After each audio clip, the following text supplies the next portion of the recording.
Guys, sekarang ni Awesome School bersama dengan OPM YAC sedang menganjurkan kontes video kreatif bertemakan anime. Sekiranya korang mempunyai bakat dalam penghasilan video seperti VFX, CGI, 2D ataupun 3D animation, inilah masanya untuk join and berpeluang memenangi hadiah berjumlah RM400. Hanya 30 saat minimum video yang perlu dihasilkan dan 1 minit max yang dibenarkan. So apa lagi guys? Easy cash ni. Let's go.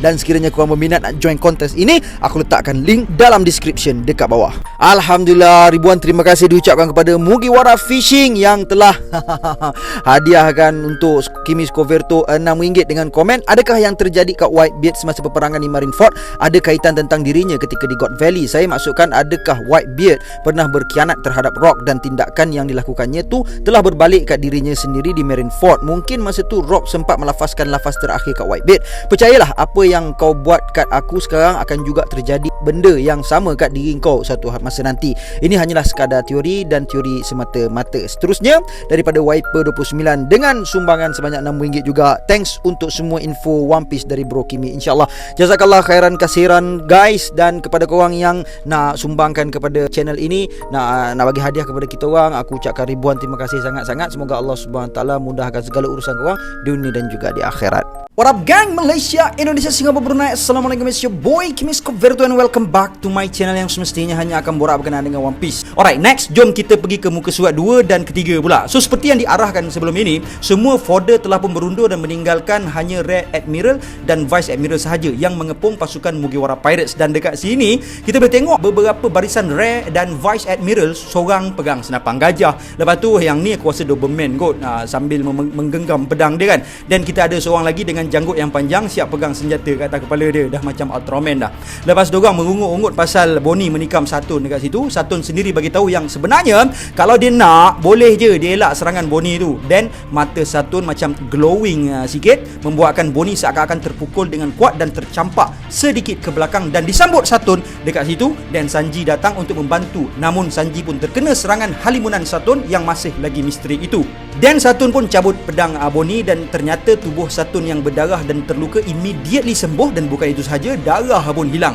Okey, kat sini kita pause kejap dan kita discuss sekejap kedua-dua part kat sini. Okey, first aku nak cerita balik pasal Hao Shokuhaki milik Jegarsia. Again, aku rasa serangan Jegarsia ke atas Bonnie dan ke atas Sanji kat sini adalah dari kemampuan Hao Shokuhaki dia. Sebab apa aku merasakan sedemikian? Selain daripada poin aku yang tadi. Alright, kalau kita tengok ada dua lagi bukti yang aku boleh bawakan dekat sini. Yang pertama adalah kita boleh tengok balik hujah Oda dalam SBS Question Corner volume 65 tadi. Dari soalan Dokusha tadi, sebenarnya jawapan Oda tak terhenti dekat situ tau. Oda tambah lagi sebenarnya. Oda cakap sebenarnya kita tak boleh compare Luffy dengan Shanks dan Rayleigh dengan hanya bertanya berapa ramai orang. Untuk rebahkan seseorang dengan haki sangat-sangat bergantung kepada power gap di antara kedua-dua pihak. Dalam kes Luffy tadi, orang yang rebah tu adalah orang yang sangat-sangat lemah, yang tak berbaloi pun untuk Luffy lawan. Tapi sekiranya ada 100,000 orang dengan will yang kuat di hadapan Luffy, ada kemungkinan tak ada seorang pun yang akan rebah. Dan dalam kes orang yang sangat mahir dalam advance Hao Shokuhaki,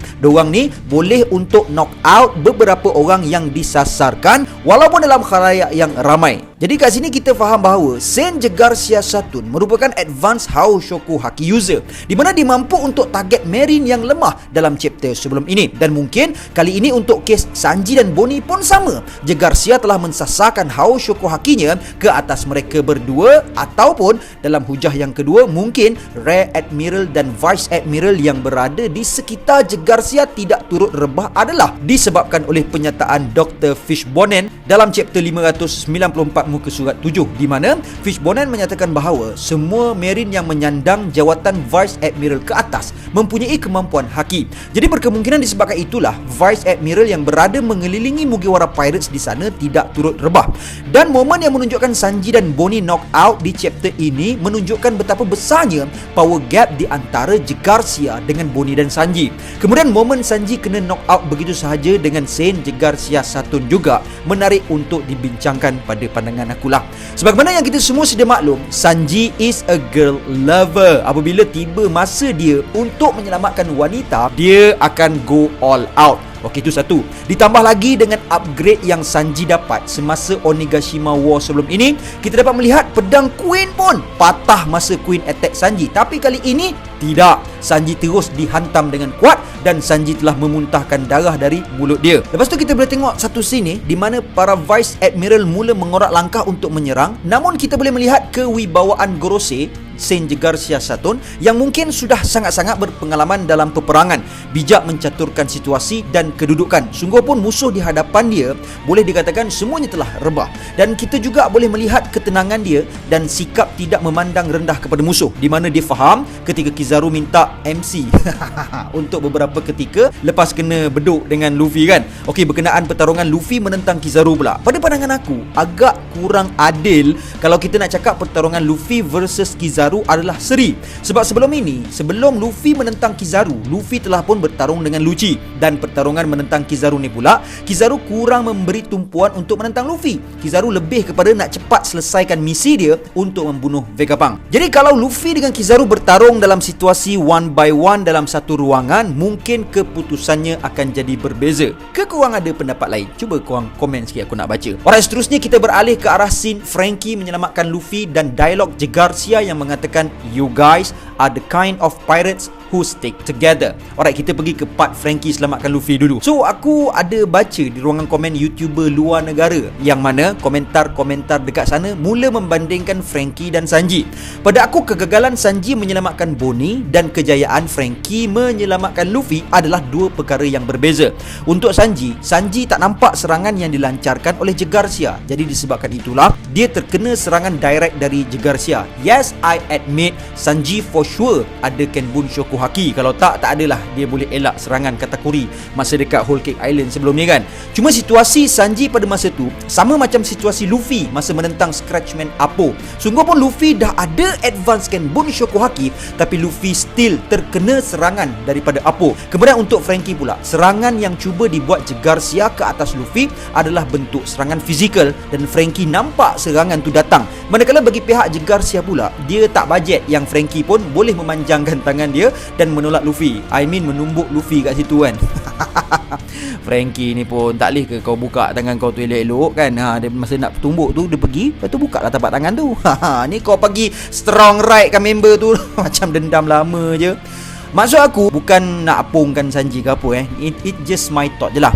Dan perkataan Je Garcia kat sini tadi tu mungkin menunjukkan ketakjuban Je Garcia yang dah lama tak nampak lanun yang sanggup menyelamatkan nakama dia dan bersatu. Mungkin sebelum ni out of 100%, almost 90% lanun-lanun ataupun musuh-musuh yang diorang jumpa semuanya akan menyelamatkan diri diorang masing-masing bila sampai waktu getir macam ni. Alright, kemudian kita beralih ke arah tindakan Je Garcia yang menggenggam tubuh Bonnie dengan sangat kuat sampai Bonnie pun menjerit lah kan. So dari ayat Je Garcia kat sini ada dua kemungkinan bila Je Garcia cakap yang sifat manusia ni perlu dipersalahkan. Bila benda orang larang, hak tu lah yang diorang nak buat sangat. So kemungkinan yang pertama adalah berkemungkinan geng-geng Gorosei ni termasuklah Im Sama bukanlah manusia, tapi some sort of jelmaan ke yang boleh merubah ke wujud manusia mengikut kemahuan dia. Kemungkinan yang kedua pula adalah berkemungkinan diorang ni dah berada di atas terlalu lama. Berada dekat tampuk pemimpinan tu dah lama sangat sampai diorang rasa yang diorang ni dah sampai ke level-level atas lagi daripada dewa. Dan diorang berada dari bangsa yang lain dah. Berada dari bangsa yang lain daripada manusia. Macam tu lah lebih kurang. Seterusnya kita pergi ke panel ini di mana Franky, Dr. Vegapunk dan Sanji tidak dapat bergerak. So kat sini aku ada beberapa pendapat untuk diutarakan. Alright, first, sejauh ini kita dah dapat melihat sedikit sebanyak kemampuan Je Garcia yang berkemungkinan dikongsi juga oleh 4 lagi Gorosei yang lain. Alright, yang pertama, Je Garcia ada kemampuan untuk berteleportasi melalui satu magical circle. Kedua, dia ada kemampuan untuk hancurkan kepala manusia atau memberikan satu serangan dahsyat kepada orang lain macam Sanji dan Bonnie dengan impak yang kuat tanpa sentuh.